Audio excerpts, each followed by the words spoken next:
Samedi 18 mars 2023, Zabou Bretman était invité dans Télématin sur France 2. L'occasion pour l'actrice de revenir sur sa longue carrière débutée très jeune, et sur sa jeunesse engagée.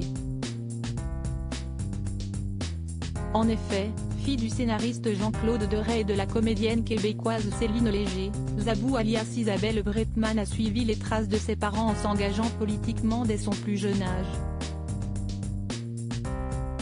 Un combat qu'elle a laissé de côté depuis, marqué par l'expérience de ses parents, à tort ou à raison, ils étaient purs et durs. Ma mère suivait, un peu dans la soumission.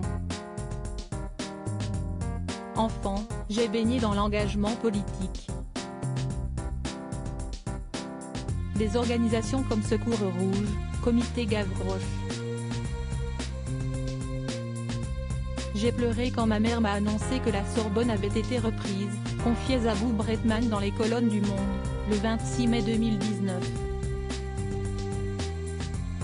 Cet élan était beau, mais, quand vous voyez vos parents détruits par ça et que, pour finir, parce qu'ils n'ont plus de travail, vous vous retrouvez à vivre dans un truc pas chauffé, il y a une désillusion. Mais en 1968, en pleine révolte étudiante, la jeune Isabelle a intégré un atelier artistique de la Sorbonne, nommé le Comité Gavroche Révolutionnaire.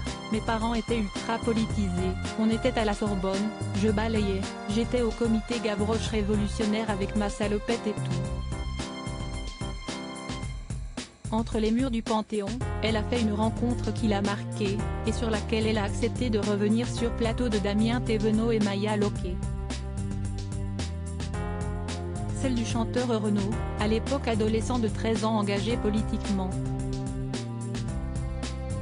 Une rencontre qui ne l'a pas laissée indifférente, s'est-elle souvenue plus de 50 ans après dans Télématin.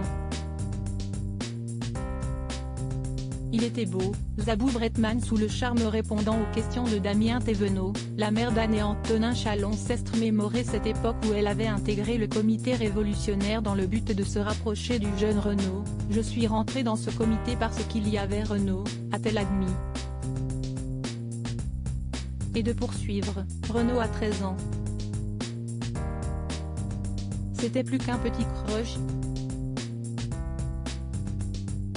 Il était beau. Si l'on finit par se perdre de vue, celle qui se réjouit de l'avoir revu quelque temps après garde tout de même de beaux souvenirs de cette époque.